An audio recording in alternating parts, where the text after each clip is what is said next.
Hi, my name is Jessica Jabotinsky. I am a 2015-2016 Distinguished Awards in Teaching Program alumna, and I'm going to talk to you a little bit about the program as well as about the host country that I went to, Taiwan.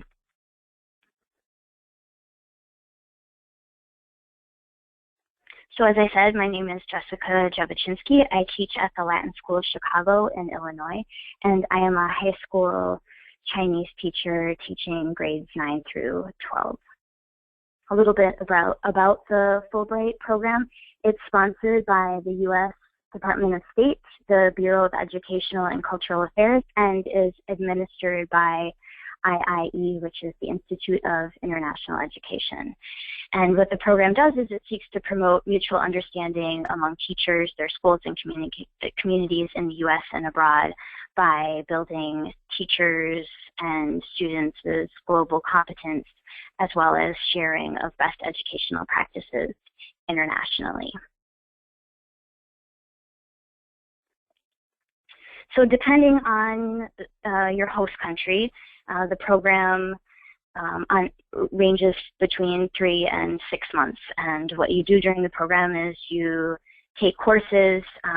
Typically you audit 1 to 2 courses at a host university that you're set up with, and you have an advisor. Everything is set up for you that are related to your subject area or inquiry project.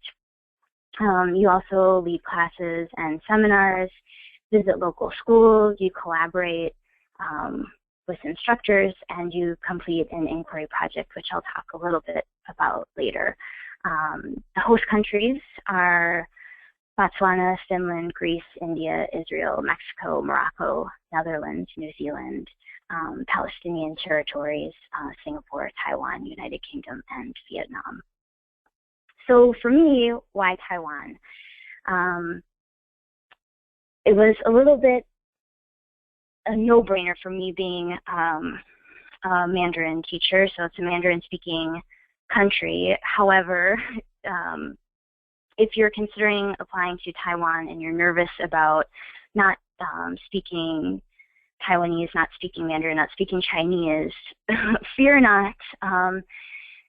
Everyone that I encountered, college students, educators, anyone that I interacted with extensively spoke English, and signs are in English, and everybody is really wonderful and helpful. If you seem lost, people will just approach you and ask if you need help in English. Menus are also in English.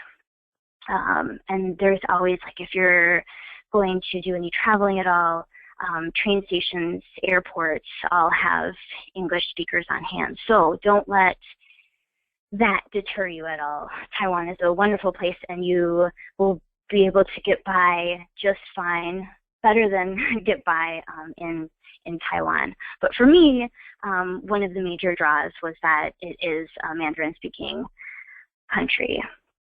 In addition to that, it was for my own language improvement, and then the cultural component. So I don't use a textbook in class.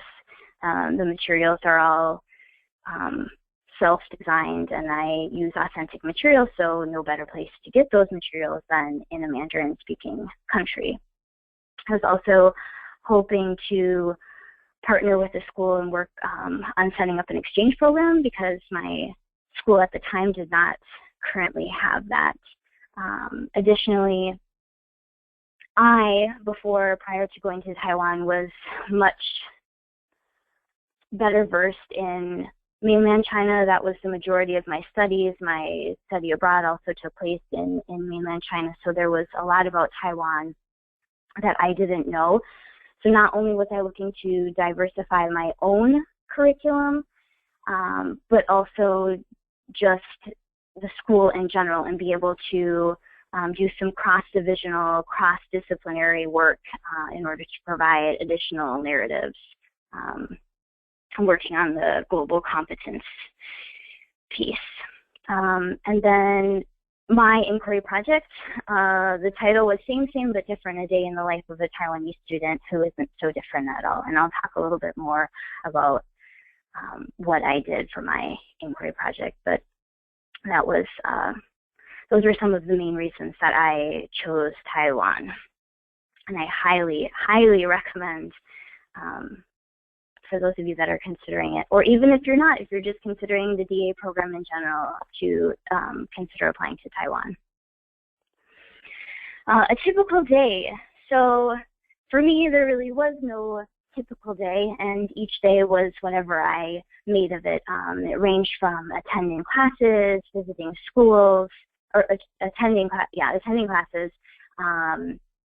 I took a Mandarin class, a Taiwanese class, also an Erhu class, which is what that is a picture of there. It's a 2-string fiddle.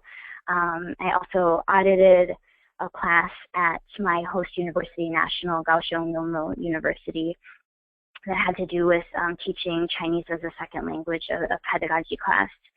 I also conducted interviews, as that was part of my inquiry project. Just taking the time to explore my neighborhood, explore the diversity of the island, and talking to people. So getting out every day and just, you know, talking to people on the street.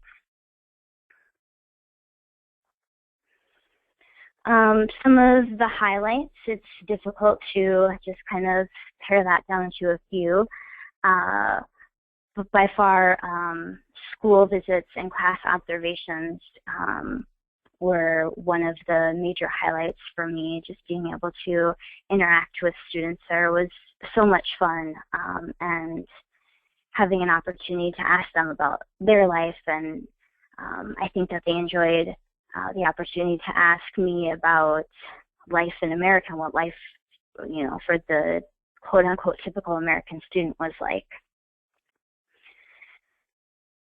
And these are pictures of, one is of me teaching a class and just talking about American culture, and the other is I was fortunate enough to spend an entire day at an elementary school in Kaohsiung, going with the students, having lunch in the classroom, music class, math class, and just hanging out with them for the entire day was so much fun. Another one of the major highlights for me, prior to going, I had an interest in shadow puppets, but I had never seen a performance.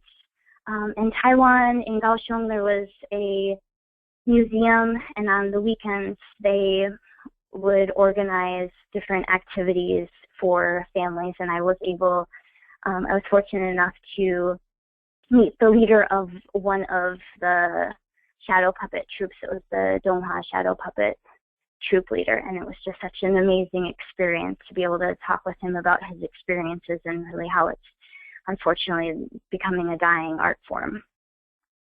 Another one of the highlights was being able to experience the election of the first female president in Taiwan, Tsai Ing-wen. That was really cool to have a better understanding of the election and voting process in Taiwan. And just exploring the pictures that you see here. One is taken at a temple in Taipei, and the other is at Taroko Gorge near Hualien on the east coast. And of course, I'd be remiss not to mention food. Absolutely delicious. We've got oyster omelets, some hard-boiled eggs boiled in tea leaves. You've got stinky tofu, which does live up to its name. Some people are hesitant to try it. I highly recommend it. Really delicious. We've got bubble tea. Taiwan is the creator of bubble tea, as well as you've got some dumplings, some tofu pudding, as well as an ice cream sundae. So a little bit about my inquiry project. basically it was about exploring life in Taiwan and Taiwanese culture. So what I did was, as I mentioned, visiting schools, observing classes. I conducted a lot of interviews. I attended a wide variety of performances. Baseball is a national sport.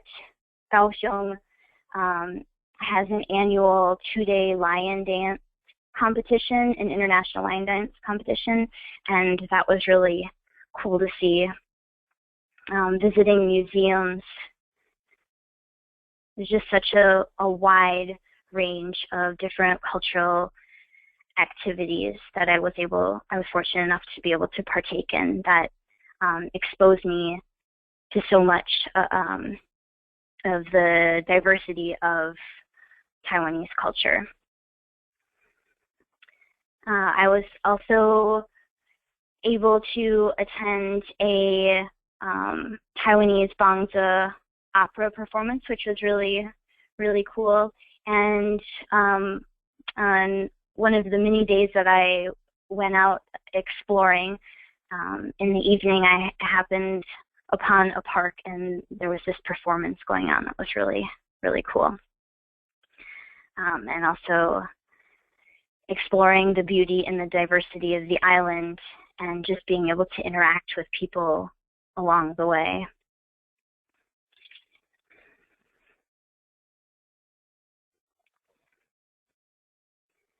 And a little bit more about my inquiry project. So as I said, it focused on life in Taiwan and Taiwanese culture, and conducting different interviews that covered a myriad of topics, and those were tailored to the different people that I interviewed and their interests. And really, all of this helped me to expand my knowledge, increase my understanding, and really gain multiple perspectives, because even though Taiwan is a small island, it's extremely diverse. And this last slide that you see is obviously Kaohsiung, which was my host city, and I didn't mention this earlier, but it's located in southern Taiwan, and it's the second largest city after Taipei. But, as I've said many times already during this short presentation, you should really consider applying to the DA program, and certainly to the DA program in Taiwan. It was just such an amazing opportunity. I had so many wonderful experiences. I learned so much.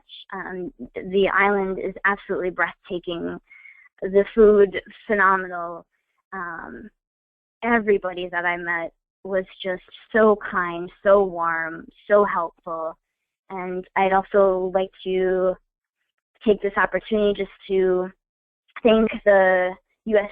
Department of State, IIE, Fulbright Taiwan, the Ministry of Ed there that helped me. They helped me set up classroom visits, school visits and classroom observations, as well as, I'd like to thank all of those that welcomed me into their homes, schools, classrooms, and of course, all of the brave souls who agreed to be interviewed. Please do consider applying to the program and to the program in Taiwan. If you have additional inquiries, you can see on the slide here, you should visit Fulbright DAT, Distinguished Awards in Teaching at IIE.org. Visit the FulbrightTeacherExchange.org site to find out more. There's inquiry projects, sample inquiry projects there that you can visit as well. Thank you.